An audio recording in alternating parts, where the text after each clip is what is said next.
Good morning. My name is Alex Taylor, and I'm the Manager of Communications and Digital Marketing at NC Tech.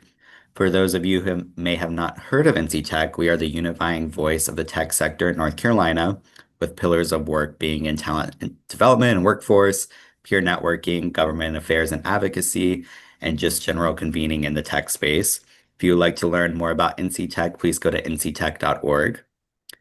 We are so excited to partner with today's sponsor, Dean Dorton, for this virtual workshop on the newly passed One Big Beautiful Bill Act and its tax implications. A couple of housekeeping items before we get started. This session will be recorded, with a recording of the session being sent out to all registrants after the session concludes.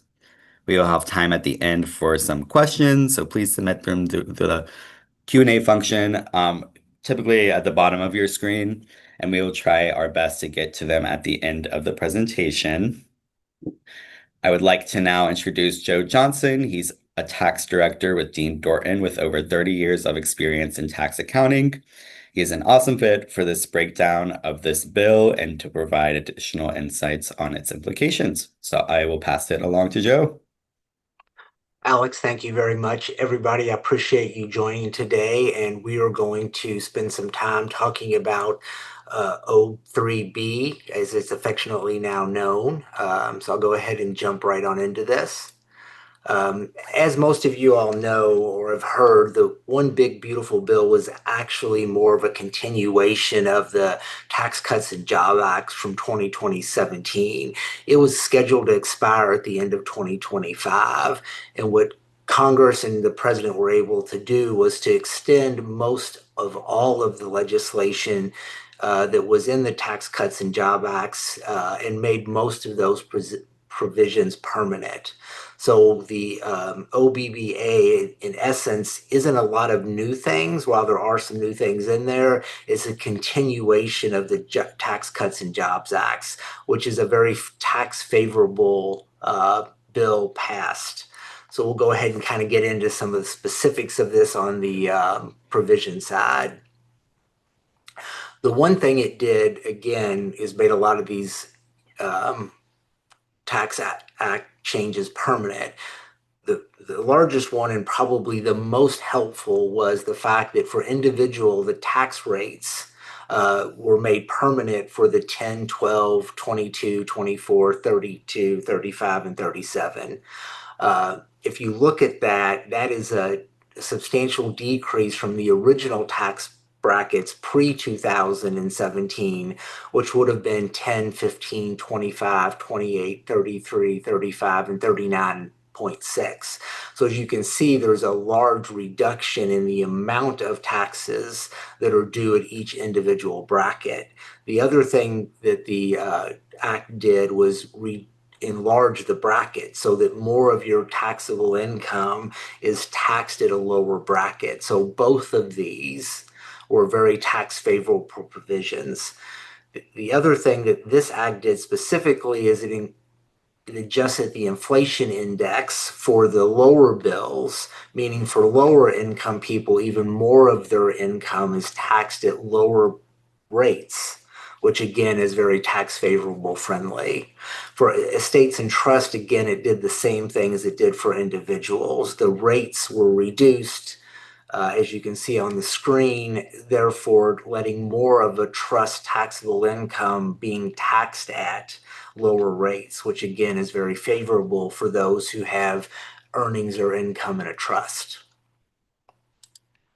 The standard deduction, itemized deduction limit. So again, in line with what originally happened with the TCJA, the OBBA permanently increased the standard deductions. So the standard deductions, in essence, doubled from 2017 and then now have been indexed for inflation. So every year the standard deduction gets larger, which means more.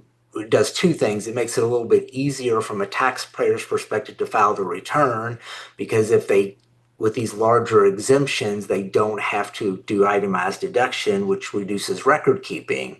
And again, for most people, it allows them to file a simpler return and then get less of their taxable income taxed. As you can see, for 2025, for single filers, it's 15,750. For head of household, it's 23,625, and for a married filing joint, it's 31,500. And again, these will be indexed for inflations after 2025.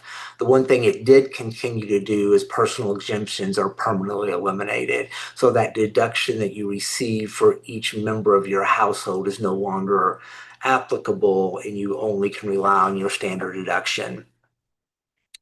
The other thing, the itemized deduction, the other thing the bill did is it eliminated miscellaneous itemized deductions. And that was that deductions for things like tax prep fees, for investment fees, for non-reimbursed business expenses, all those were subject to a 2% floor.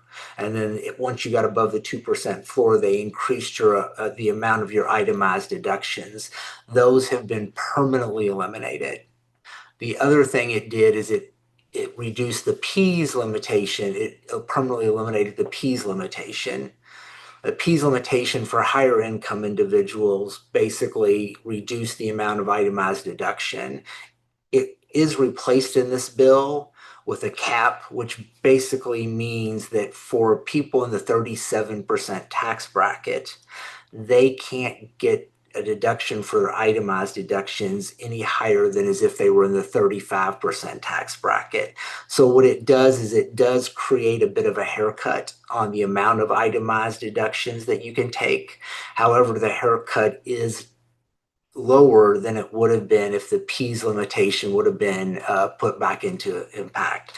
So again, it is a reduction of the amount of deductions you can take, but it is still more favorable than it would have been had the bill not passed. So again, the two of these together increase simplicity for filing and does cap some of the ability for high income earners to deduct certain deductions. Back to what I said earlier, the miscellaneous itemized deductions, they are permanently gone. So you will no longer be able to have miscellaneous itemized deductions.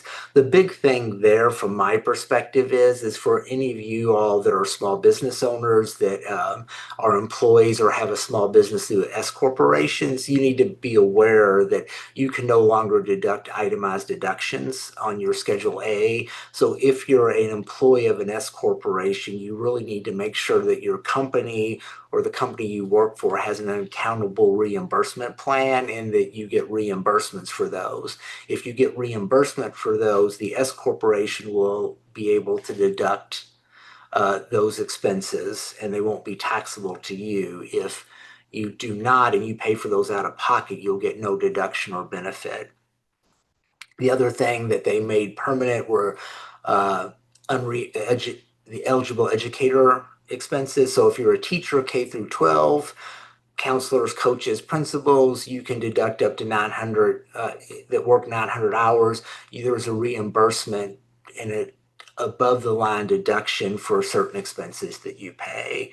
That only applies to educators, but if you are one, again, it's a way to basically give them a little bit of a tax deductions for the things that they do. Another thing that the OBBA did was it made permanent the increase for the AMT exemption. AMT was hitting more and more people. So the problem with AMT is it was passed back in the 60s. And at the time that it was passed, there was a phase out. So if you made under a certain amount of money, you weren't subject to the AMT. Well, that phase out was never indexed for inflation. So over the years from the 60s all the way up into the 2017, as real wages increased, more and more people found themselves subject to the alternative minimum tax. What they did in 2017 is they took that exemption and they increased the phase out of that exemption from relatively small amounts to 600,000 for individuals and $1 million for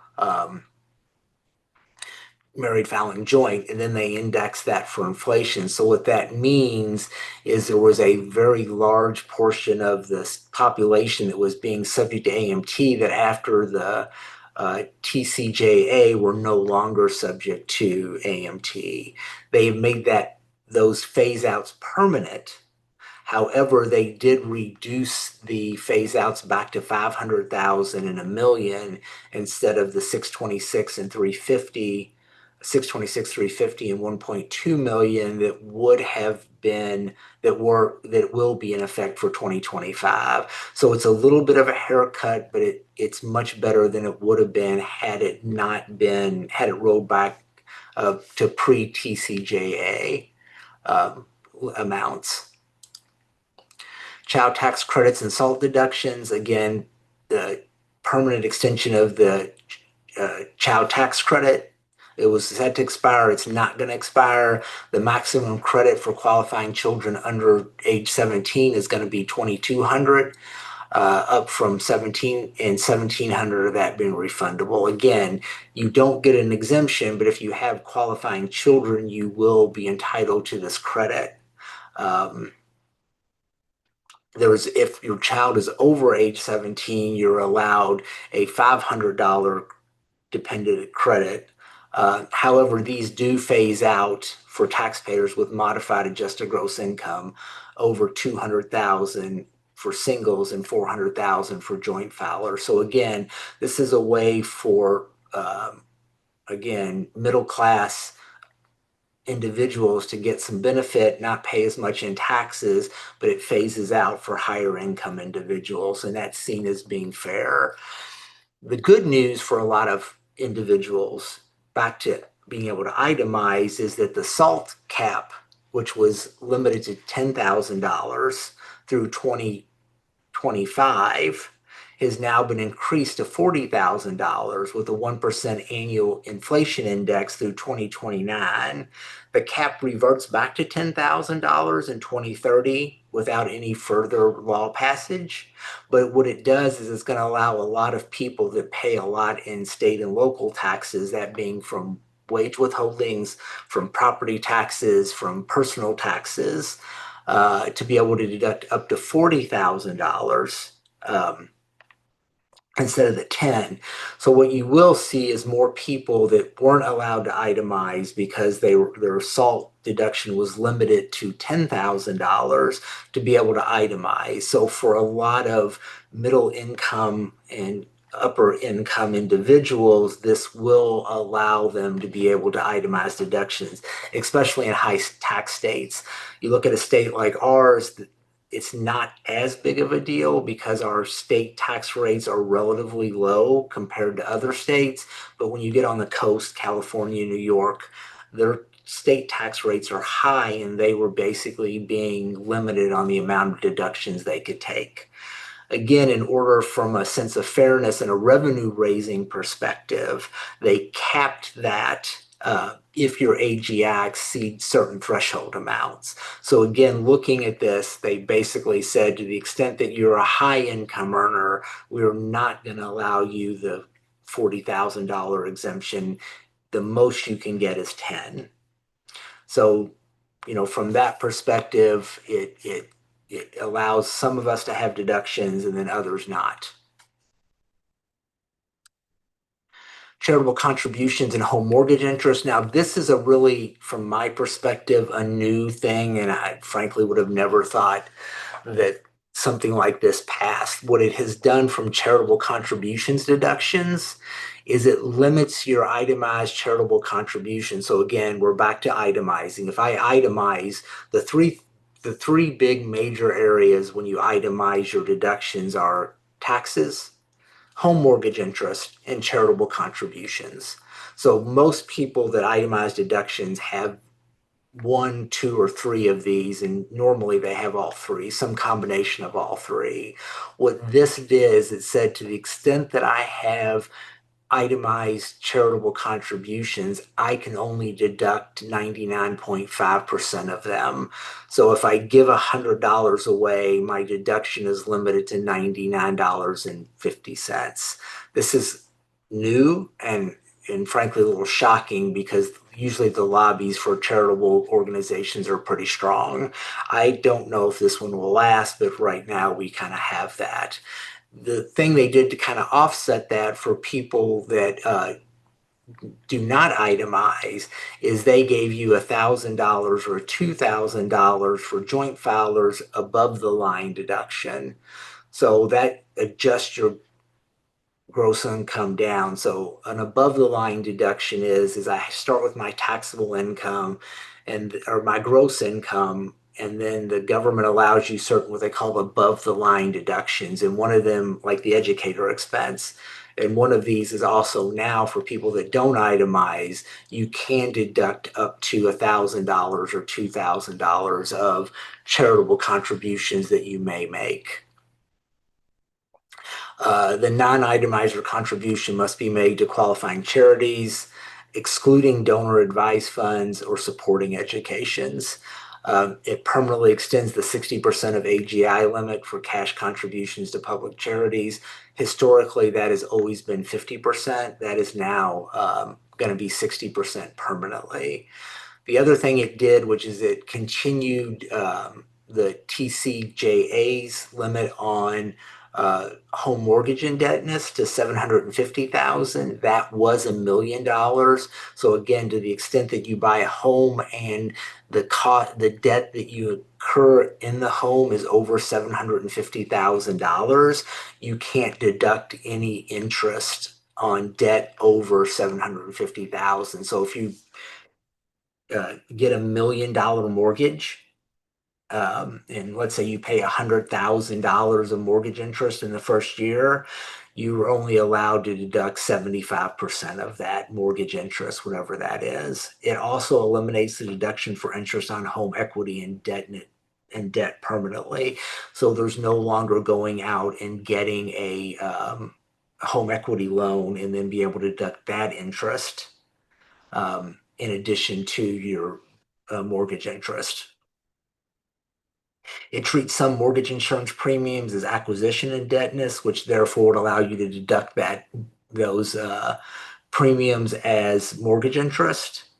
And again, it reduces from $1 million to $750,000. 529 plan expansions and scholarship credits.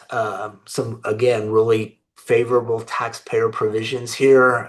So if you are contributing to a 529 plan, 529 plans have historically only been for college education. Those have now been open for K through 12 expenses related to enrollment and attendance. It also allows expenses for books, materials, and tutoring. So what this does is you can open a 529 plan. You can put in money into a 529 plan for a child. That earnings on that grow tax free. And as long as I take out the money to pay for qualified expenses, I never pay any income tax on the earnings. So let's say I put in $10,000 when my child is born. It's 18 years later, that $10,000 is now $50,000, and I take out that $50,000 to pay for college expenses. I don't pay tax on that $40,000 of income ever. And now what they're saying is, again, I put in $10,000. It's 6 years later, my kid starts kindergarten. I want him to go to a private school. I can then take out that money tax free and pay for that tuition and additional cost like testing fees, books, etc. Now that per beneficiary limit for K through 12 expenses is also increased from $10,000 to 20. So the most I can take out to pay for K through 12 expenses is $20,000. For college, it's unlimited to the extent that I have funds in the 529 plan. For K through 12, I can only do up to $20,000 a year. And keep in mind, that would be $20,000 a year per person that I have a 529 plan for. So if I have 3 kids, they're all in private schools, I could theoretically take out $60,000 to pay for that schooling. The scholarship credit, again,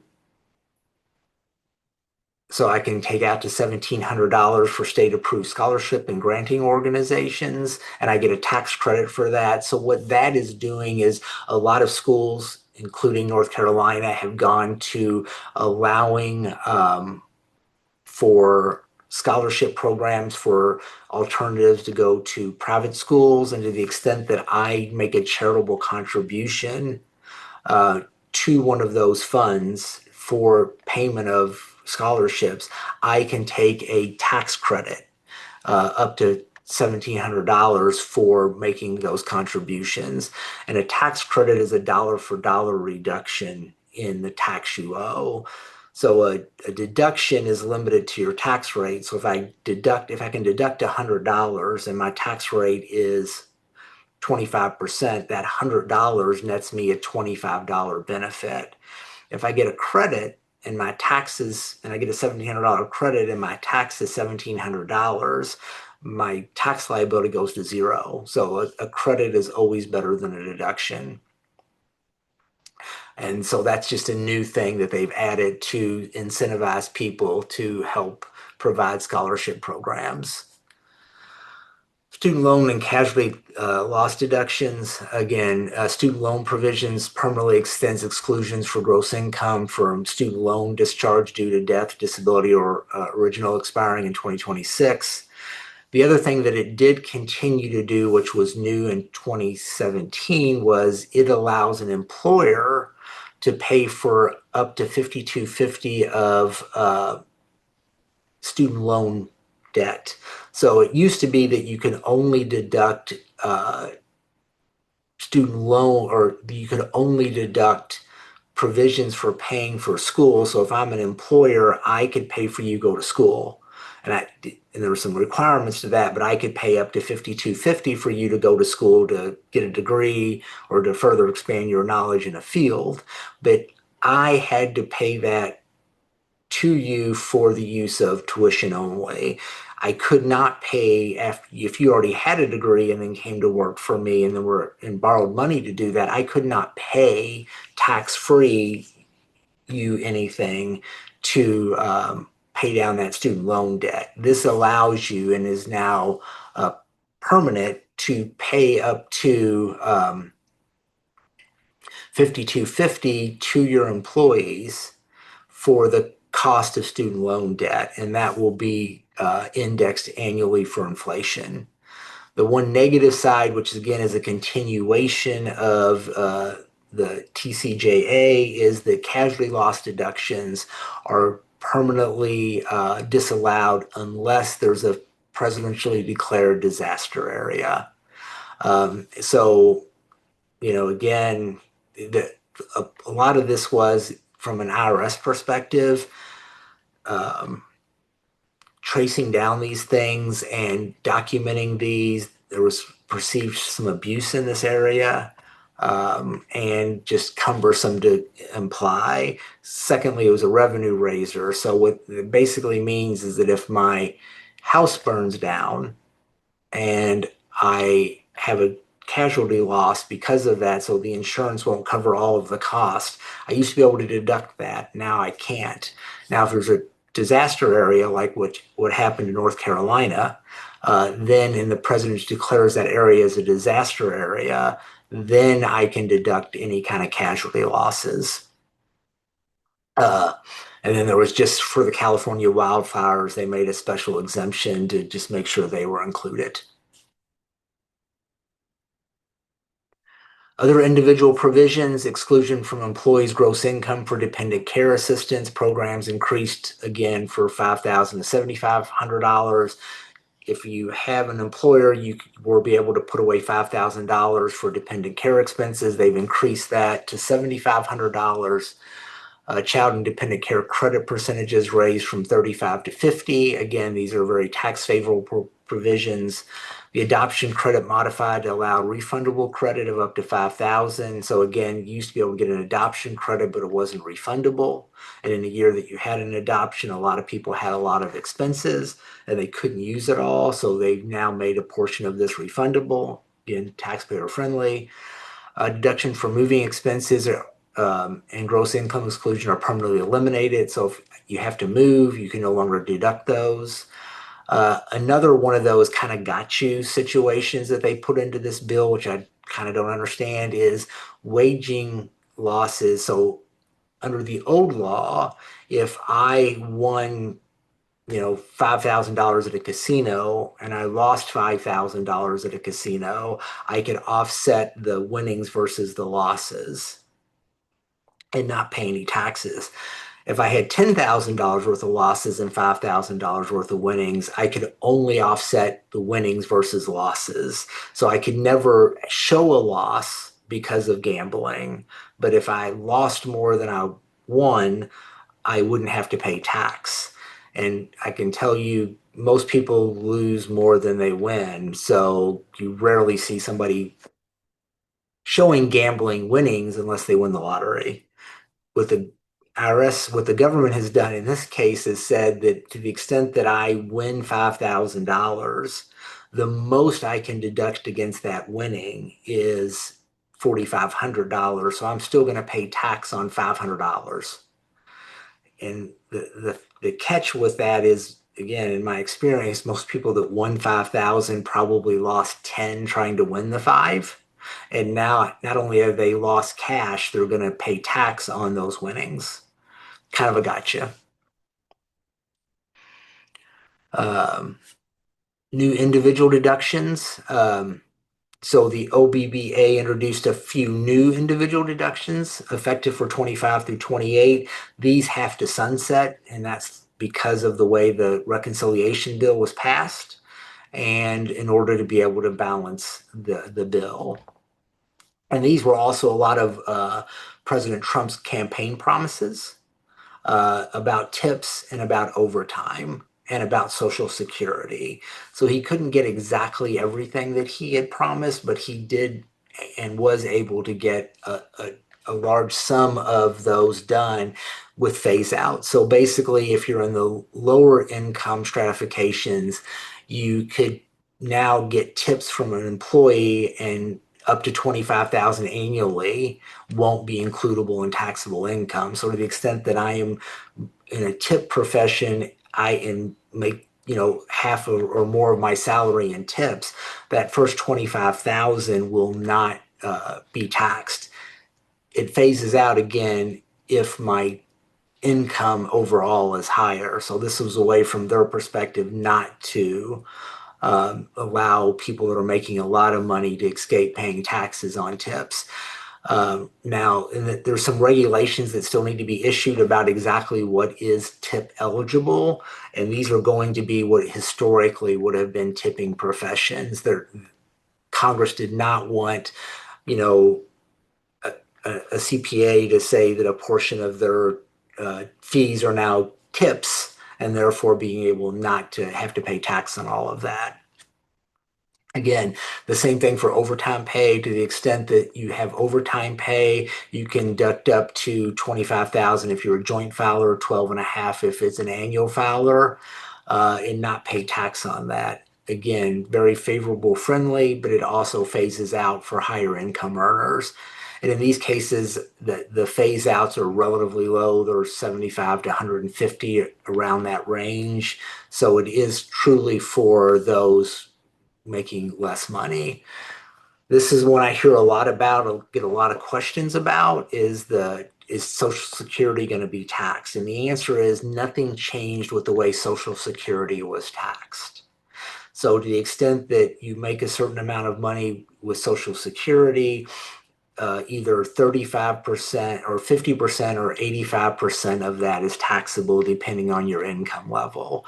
What they did do for people over 65 in order to make less people subject to Social Security tax is if you're over 65, you get an additional $6,000 deduction. If you're married and both of you are over 65, you get an additional $12,000 deduction. And what that in essence does is that comes off of your taxable income, so it would make a portion of your Social Security theoretically not taxable. And that was the workout workaround for not being able to make Social Security not taxable. And again, they looked at this and said, this is phased out for higher income earners. So to the extent that you have Social Security and a lot of other income, you're not going to be able to deduct this $6,000 or $12,000. To the extent that you're probably maybe have some other income in Social Security, we're going to make less of your Social Security now taxable. Again, another car loan interest, deduct interest on loans for qualifying new personal vehicles up to $10,000 annually. Again, same issue. To the extent that you're in a higher income bracket, you will not be able to deduct interest on car loans. However, as cars have got more and more expensive and people find themselves, especially in the lower income brackets, with hefty car payments, this will benefit them by allowing them to deduct some of that interest. Then finally on this, the Trump savings account, again, another very tax favorable provision. It allows accounts for minors under age 18. So you can theoretically put away $5,000 annually to a government as a government pilot program, and to the extent that for a child born between 2025 and 2028, and to the extent that that grows tax-free when that minor becomes 18, they can take that out to cover expenses. So again, another ability and a tax favorable provision. Again, deductions for tips and overtime. Again, we just kind of talked about this, effective for 2025 and 2028. Employees and self-employed individuals may deduct qualifying tips as an above-the-line deduction. Qualified tips are valued for cash. The maximum annual deduction is 25, and the AGA phases out, it phases out 150,000, not 75 for singles, and 300,000 for joint filers. And this is, again, above the line deduction, kind of what we talked about earlier with the charitable contributions.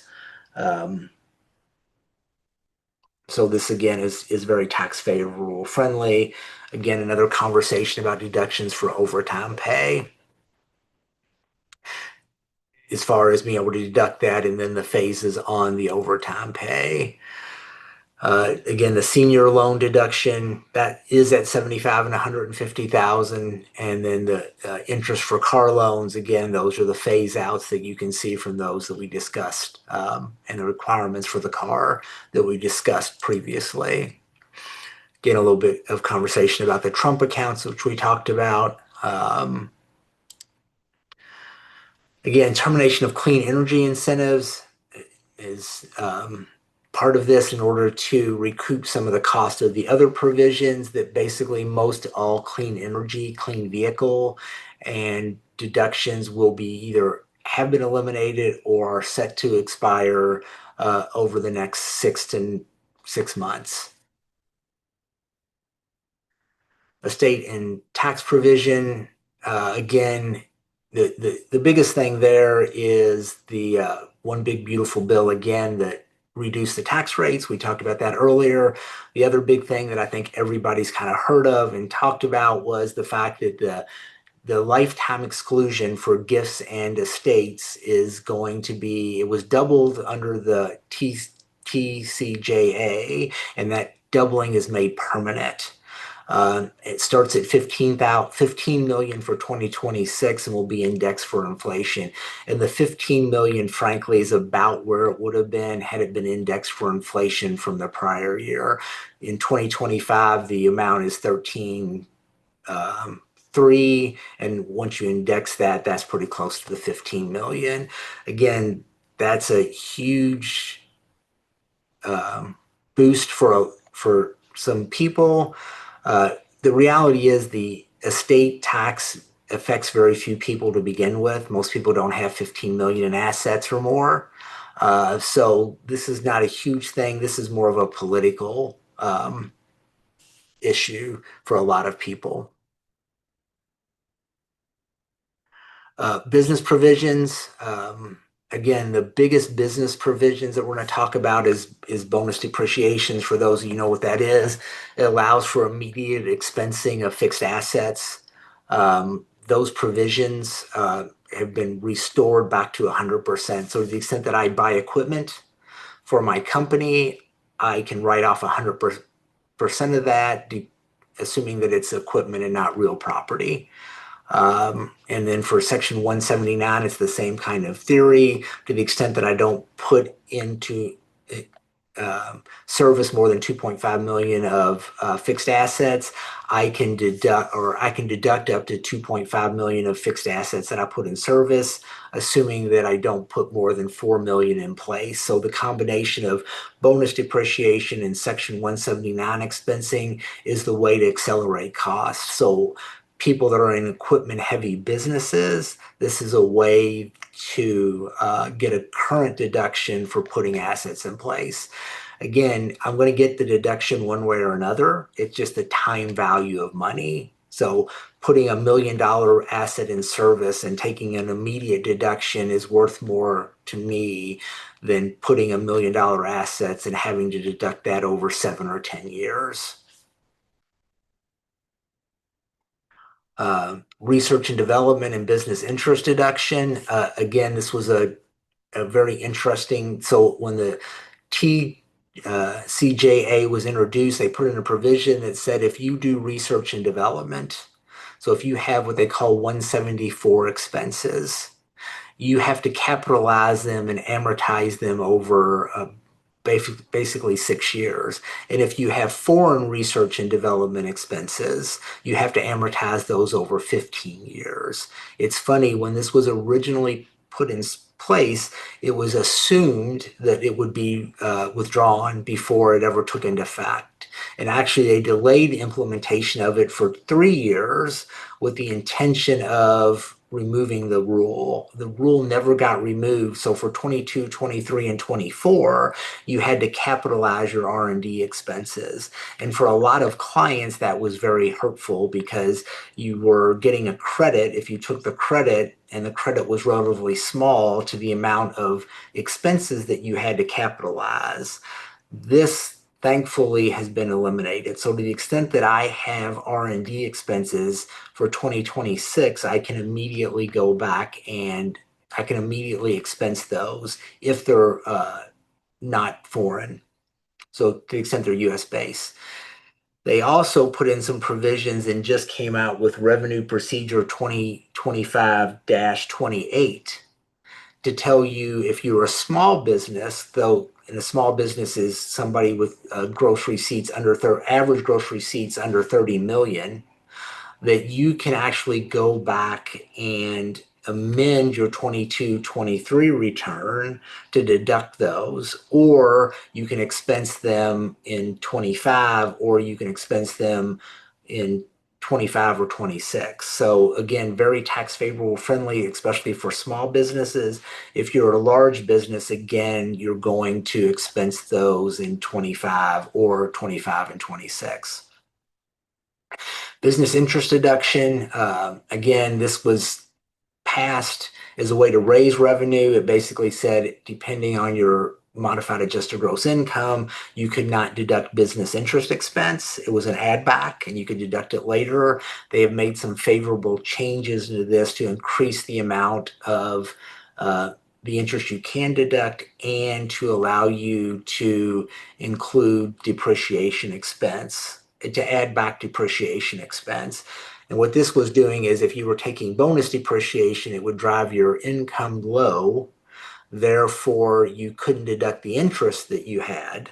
So what they've done is they've allowed you to add back bonus depreciation to come up with what the business interest limitation is. So again, if I had $1 million of income and I had a $1 million piece of equipment I bought, my taxable income would be zero.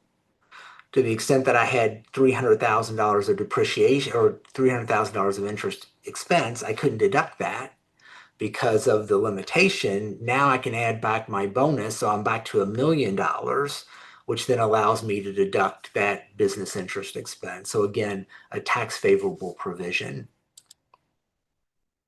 Charitable contributions and qualified opportunity zones. Again, they put a 1% haircut on charitable contributions for a corporation, for a C corporation, not a flow through. The limit has always been 10% for deducting charitable contributions if you're a C Corp. They've just added this additional haircut. Qualified opportunity zones, again, there's a ton of detail in this, but just to say that they've taken qualified opportunity zones and basically at this point kind of made them permanent with this rolling 10-year designations. And what a qualified opportunity zone allows you to do is to take capital gains that you have made on an investment, invest those in a what's called a qualified opportunity zone, which could give you the ability not to recognize that gain on that or recognize it as a deferred, and then any gain on the qualified opportunity zone, assuming that it makes money, could also be sheltered from paying taxes, either permanently or as a deferred basis. Tons of detail into that that we're not going to have time to go into. A qualified small business stock, again, this is something for S corporations, so a lot of startups that have the ability to, at some point, if they do well, to not pay tax on their stock. They have to be a C corporation. This basically increased the exclusion ceiling from 10 to 15 million and the size of the corporations that qualify for qualified small business stock from 50 million to 75 million. Again, from this perspective, a very tax favorable provision. And for startups, a lot of tech businesses, this is something you need to pay attention to and look and see if it's right for you. Information reporting changes. Again, I'm not going to spend a lot of time on that because I am way behind, but there's some additional reporting requirements that are going to go into effect for that. Foreign provisions, I'm going to go ahead and not talk about it, the say that there was some provisions and some changes to a lot of the foreign provisions involving GILTI that were put into place with the new bill or made permanent with the from the old bill.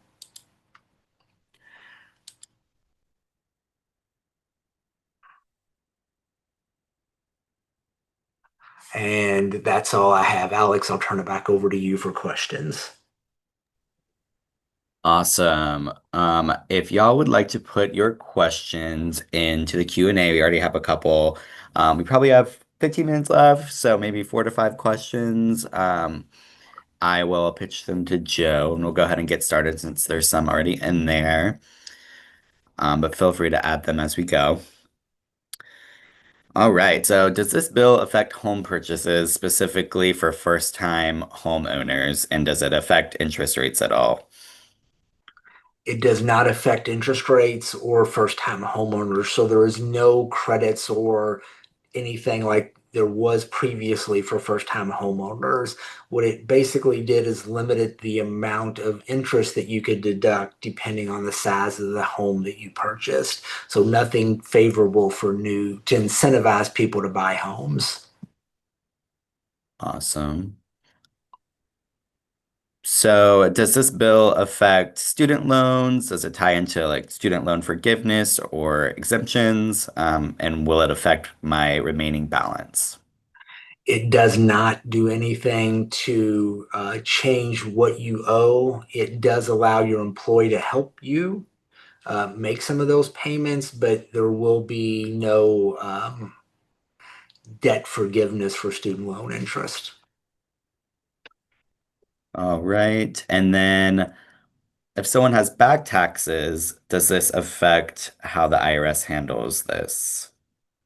No, there are no provisions for dealing with back taxes. If you have back taxes, you can always try to make an offer and compromise as far as saying that I owe $100,000. I really can't afford to pay $100,000, so I'm going to offer you to pay 50 of it and see if the IRS accepts that. None of that's changed, but there's nothing in this bill that helped or accelerated that. Thank you. Okay, we have a good question here about nonprofits. So for a 501(c)(3), what would you say is the biggest takeaway, and how can we leverage the changes for corporate or individual donations? Again, from my perspective, that this bill didn't really impact that. It did put some very minor haircuts on your ability to um, deduct charitable contributions, but they're not so egregious that I would say that anybody that's charitably inclined is not going to give. I think the one thing it did do is to the extent that people were bunching charitable contributions in order to be able to take itemized deductions in some years. With the increase in the SALT limit, I think it allows more people to make charitable contributions and get benefit for those. In addition, if you look at the $1,200, $2,000, $2,000 above the line deduction. So people that normally would never get a charitable contribution, they will get a charitable contribution. So is that an ability to kind of try to tap into those people and say, look, you now get a deduction. So it helps incentivize people to make contributions. Awesome. All right. If we have multiple kids, can we still claim multiple for the 2,200 mentioned? Yes, so as many kids as you have, you get an exemption. And having four kids, it's very helpful, but it does nothing to cover all the costs. But yes, so per child, again, subject to the phase out based on your income level. All right. And so throughout the presentation, you kind of mentioned high income a lot. Is there like definitions there? Or is it kind of dependent on each provision? It's dependent on each provision. So tax rates, the top tax rates are for people that make over $500,000 a year. You're subject to the ACA tax, the additional tax on Medicare and investment income at 250,000. A lot of the phase outs start at 75,000 and go to 150,000. So they're all over the board. You have to look at what particular item you're looking at and then look at what the phase out for that is. Awesome. I see no more questions in the Q&A. I'm going to give it maybe like a couple more seconds and then we'll kind of wrap up. Thanks for doing that, like almost rapid fire tax questions, Joe. Oh, no problem. Happy to help. Awesome. Well, seeing no more questions, I will go ahead and start to wrap up this session. Thank you so much again, Joe, for hosting this session on the One Big Beautiful Bill Act. Super informative. As I said before, we recorded this session. We'll send that out after this. I'll try to make some bookmarks so you can kind of fast forward or rewind based on what you would like to see. And if you have any questions about NC Tech, go to nctech.org. And again, thank you to Dean Dorton for sponsoring this virtual workshop. Awesome. Well, I will conclude from here. Thanks, Joe. Thank you very much. Awesome. Y'all have a good one.